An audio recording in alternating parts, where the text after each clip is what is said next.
Pemilu adalah pesta demokrasi, momen penting bagi rakyat untuk menentukan arah masa depan bangsa. Namun, di balik semaraknya kampanye, ada satu hal yang sering terabaikan. Dampaknya terhadap lingkungan. Tumpukan baliho, spanduk, selebaran, seringkali berakhir menjadi sampah. Hari ini, saatnya kita bertanya, bisakah kita berdemokrasi tanpa merusak bumi?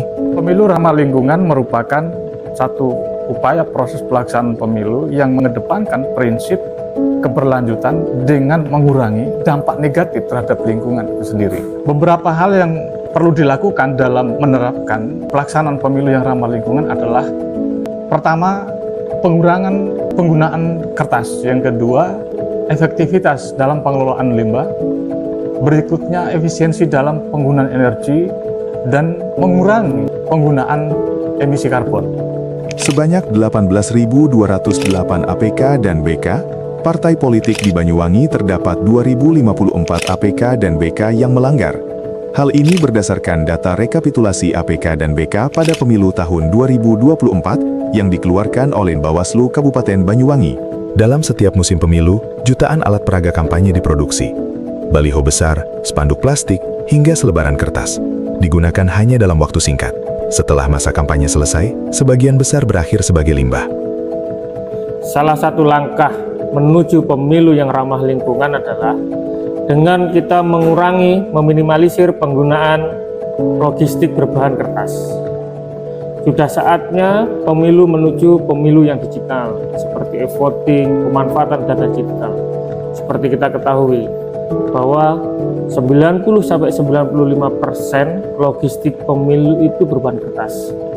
Coba kita bayangkan seandainya kita sudah mengarah kepada digitalisasi pemilu. Berapa pohon yang kita selamatkan dari meminimalisir penggunaan kertas di dalam pemilu. Yang kedua adalah penggunaan bahan yang ramah lingkungan. Dalam pemilu, salah satu yang selalu hadir dalam pemilu adalah alat peraga kampanye. Selama ini, alat peraga kampanye yang paling kita sering temui di dalam lapangan adalah alat peraga kampanye yang berbahan PVC. Kita ketahui, PVC adalah salah satu bahan yang sulit untuk didaur ulang. Sudah saatnya peserta pemilu, penyelenggara pemilu, dalam mengkampanyekan pemilu sudah beralih kepada media digital. Seperti pemanfaatan teknologi-teknologi yang ada, media-media sosial yang sudah semakin marak, dan penggunaan videotron. Tidak sedikit yang mencemari lingkungan, menyumbat saluran air, bahkan merusak keindahan kota. Bahan yang digunakan pun seringkali sulit terurai. Plastik, tinta kimia, dan material sintetis lainnya membutuhkan waktu puluhan hingga ratusan tahun untuk terurai. Pertanyaannya, apakah ini sebanding dengan manfaat yang diberikan? Sampah kampanye bukan hanya soal estetika. Ini berdampak langsung pada lingkungan dan kehidupan masyarakat. Saluran air yang tersumbat dapat menyebabkan banjir. Sampah plastik dapat mencemari tanah dan air. Dan pada akhirnya, manusia juga yang menanggung akibatnya. Pemilu seharusnya membawa harapan, bukan masalah baru bagi lingkungan. Kini, saatnya kita mengubah cara pandang. Kampanye tidak harus identik dengan baliho dan spanduk. Di era digital, pesan dapat disampaikan lebih luas tanpa harus mencetak bahan fisik. Media sosial, video, webinar, dan diskusi publik menjadi alternatif yang lebih efektif dan ramah lingkungan.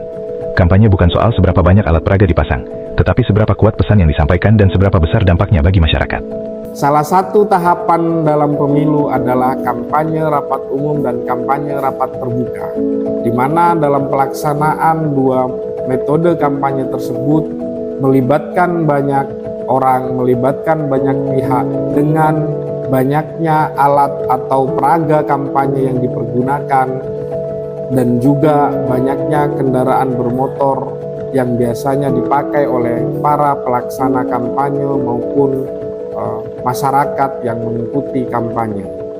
Dalam rangka menerapkan prinsip pemilu ramah lingkungan, kampanye rapat umum maupun kampanye rapat terbuka diharapkan kepada seluruh masyarakat maupun pelaksana kampanye untuk mengurangi emisi karbon dengan cara kurangi penggunaan kendaraan pribadi, pakai kendaraan atau fasilitas umum untuk ke tempat kampanye, gunakan alat peraga kampanye yang tidak sekali pakai, jaga kebersihan lingkungan dengan cara tidak membuang sampah saat pelaksanaan kampanye, menghindari sampah plastik, dan juga menghindari kegiatan-kegiatan atau aktivitas yang memiliki dampak negatif terhadap lingkungan.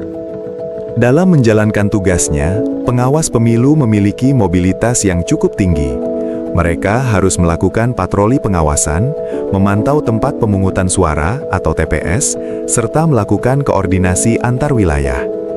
Aktivitas ini, meskipun penting, ternyata memiliki dampak terhadap lingkungan, khususnya dalam bentuk emisi karbon dari kendaraan yang digunakan. Karena kita sama-sama tahu pengalaman pelaksanaan pemilu yang bersifat konvensional seringkali menghasilkan konsumsi energi yang tinggi serta emisi gas dari aktivitas transportasi yang berlebih dari kegiatan-kegiatan kampanye. Mari kita lihat dari sisi perhitungan sederhana. Rata-rata, seorang pengawas menempuh jarak sekitar 15 km per hari. Dengan konsumsi bahan bakar sekitar 1 liter untuk setiap 10 km dan menghasilkan emisi sekitar 2,3 kg karbon dioksida per liter bahan bakar. Artinya, satu orang pengawas menghasilkan sekitar 3,5 kg karbon dioksida setiap harinya. Sekarang bayangkan jika jumlah pengawas mencapai 50.000 orang. Dalam satu hari, total emisi yang dihasilkan bisa mencapai 175 ton karbon dioksida. Dan jika berlangsung selama 30 hari masa pengawasan, total emisinya mencapai sekitar 5.250 ton karbon dioksida. Jumlah ini bukan angka kecil. Emisi sebesar itu setara dengan emisi dari ribuan kendaraan bermotor yang aktif setiap harinya. Dan tentu saja, hal ini memberikan kontribusi nyata terhadap peningkatan jejak karbon dalam proses pemilu. Karena itu, penting bagi kita untuk mulai memikirkan solusi yang lebih ramah lingkungan, agar pengawasan pemilu tidak hanya menjaga demokrasi, tetapi juga menjaga bumi. Penggunaan kendaraan bebas emisi. Sudah saatnya kendaraan-kendaraan dinas penyelenggara pemilu dari tingkatan pusat, dari Bawaslu, Bawaslu Provinsi, Bawaslu Kabupaten, dari KPU RI, KPU Provinsi, dan Kabupaten menggunakan kendaraan listrik. Bagaimana mobilisasi yang tinggi oleh penyelenggara pemilu dengan menggunakan kendaraan listrik, kita akan mengurangi banyak emisi karbon di dalam lingkungan. Apalagi ini bisa kita ejawantahkan kepada seluruh peserta pemilu. Kita bisa bayangkan banyaknya peserta pemilu, mulai dari pemilu DPR RI, DPRD Provinsi, DPRD Kabupaten, calon anggota DPD, calon presiden, calon gubernur, calon bupati, dan seluruh peserta pemilu dalam proses pemilu menggunakan kendaraan listrik. Berapa banyak emisi karbon yang bisa kita tahan.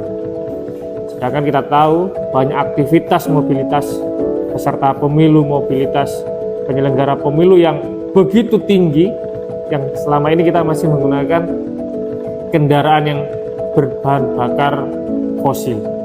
Seandainya itu kita mulai mengarah kepada kendaraan bertenaga listrik, berapa banyak karbon yang bisa kita tahan di saat momen pemilu. Lebih-lebih itu bisa kita ejawantahkan sampai kepada pasca pemilu.